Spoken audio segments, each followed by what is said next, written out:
Hi everyone. So today's topic is exercise variation. That is, how much variety is needed, how much variety is optimal, how much variety do you need to keep, seeing results. So this topic is kind of confusing because there's a lot of people in, one camp or the other. There's people that say, oh, you need no variation at all. You just stick with the same thing over and over and over again. You get better. That's it. Um, then of course you also have people on the other end saying, muscle confusion, muscle confusion. You got to do all kinds of random stuff to confuse your muscles so that you're never doing the same thing twice. So that's well, both of those are wrong. Obviously, you do need some kind of variation in your programming in order to make sure that you're seeing proper results. If you do the same thing over and over again, what happens is that after a period of about 2 or 3 months, you get accommodated to it, your body gets used to it, and it's much harder to see results simply because you're doing the same things you've been doing for a while. And this is where a lot of people start to sort of burn out on programs. They'll follow a program for 2, 3, 4, 5, 6 months, something like that, and they'll, just kind of get bored of it. They'll lose interest, or they'll just stop seeing results entirely. So they'll just, stop doing it. Um, and so basically, at that point, you need to, once you see that happening, you need to switch it up. You need to do something new. At the same time, on the other end, you have these people saying, you should do different things all the time, different things every workout. You should never hit the same thing, the same way twice. That's not true either, because specificity is the king for, in terms of improvement. When it comes to getting better, one of the basic principles is progressive overload. That means that you're taking the same movement, you're doing it multiple times, and you are doing it harder in some way. You're doing more repetitions, you're doing more weight, you're doing it for longer, you're doing it for more sets, whatever. You got to be doing more than you were before. So if I'm trying to, work out my chest, and one day I'm doing push-ups, and the next day I'm doing a bench press, incline bench press, dumbbell incline bench press, fly, incline fly, machine fly, all kinds of other stuff, you're not going to see results because you can't track and improve. You can't progressively overload because you don't really know what a proper workout is each time you do it. If I do 50 push-ups, okay, well, how does that translate into a bench press? You don't know because they're completely different movements. It's not like I can say, 40 push-ups equals a 200 pounds for 12 reps for 3 sets. That's not how it works. So basically, if you're constantly switching things up, you're probably not going to be challenging yourself completely because you're not going to know where your limits are. So you're not going to know, what an appropriately challenging workout is.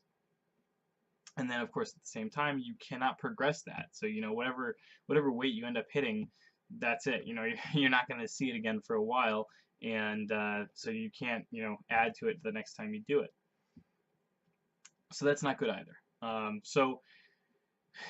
We need specificity. You need to be basically sticking with a handful of movements, a handful of basic movements, and repeating those over time. At the same time, we also need variation, which is to say that if we do the exact same stuff, exactly the same way, over and over, we're going to get used to it. That's where assistance work comes in. So one of the big things that people do is they'll stick with, some primary movements, bench press, squat, deadlift, shoulder press, some kind of row or pull-up. Those are kind of the main movements a lot of people use. And then you're going to keep those relatively the same, maybe change it up a little bit, but you basically stick with the same stuff on that. But you're changing the assistance work that you're doing. So, you're doing a bench press, but you're also doing a chest fly. You're doing a bench press, but you're also doing a push-up. You're doing a bench press, but you're also doing, something else. That way you can maintain a certain level of stability in your program, but also having a certain level of variation. It's also important to understand that you don't have to do something wildly different each time. One of the things I learned at Westside is really big on variation. They're a little more varied than I think most people will react to well, but they're highly varied. So basically, every time you go into the gym once a week, you're going for a 1 rep max, a completely different lift, something that you haven't done in a while. And but they really opened my eyes to all the different kinds of variations, even on on the same lifts. Even the tiniest little changes can be helpful. So if you have a bench press, you can do a bench press, you can do a speed bench press, you could do a bodybuilding style, bench press for reps. You could do, you know, a bench press with bands on it. You could do a bench press with chains on it. You could use different barbells. Different barbells even, you know, will be enough to be enough of a variation that your body can keep seeing changes. Um, you can add, you know, people were, you know, we would hang kettlebells off of the bar with bands to add instability.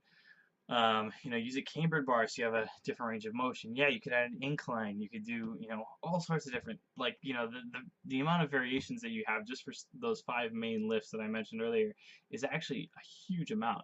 So, you know, adding a different variation on a main lift, or, you know, changing the main lift you're focusing on every now and then is a great way to get a bit of variation in without changing it so much that you're actually, you know, getting too far away from your specificity. So in general, variation is necessary, but smaller changes are better because smaller changes mean that you're closer to, you know, the specific lift you were training before, and therefore you're still able to, you know, see some kind of improvement in that specific lift you were training before, instead of just training a different thing every time. It's also important to understand that there are some people, I think, and this is all conjecture. There's not really any science to back this up, but this is something that I think the lifting community believes as well, which is that there are some people that are more tolerant to variation, and there are some people that are more tolerant to specificity.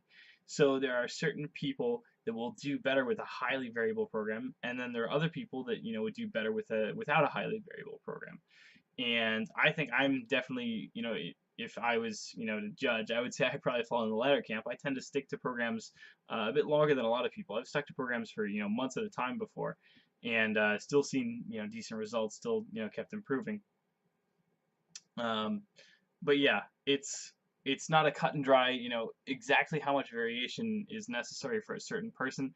That's not a cut and dry answer. I can't give you that answer. You've got to find that for yourself. But some variation is always needed, and some specificity is needed as well. So you've got to find that right balance for yourself.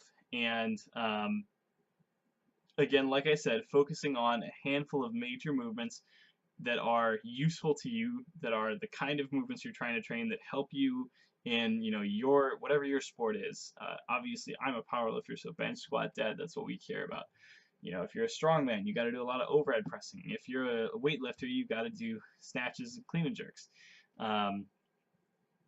You know, if you're training for, you know, depending on what your sport is, depending on how you're training, you know, if you're training for running, well, you got to focus a lot more on squats and deadlifts than on upper body stuff. You know, there's all sorts of things, you know, that play into it.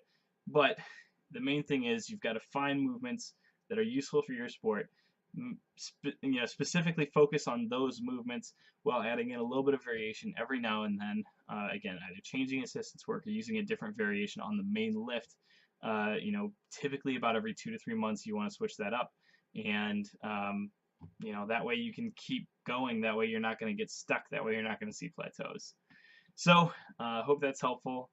As always, let me know what you want to hear about in the future. Like, comment, share, and I will talk to you guys next time. Good night.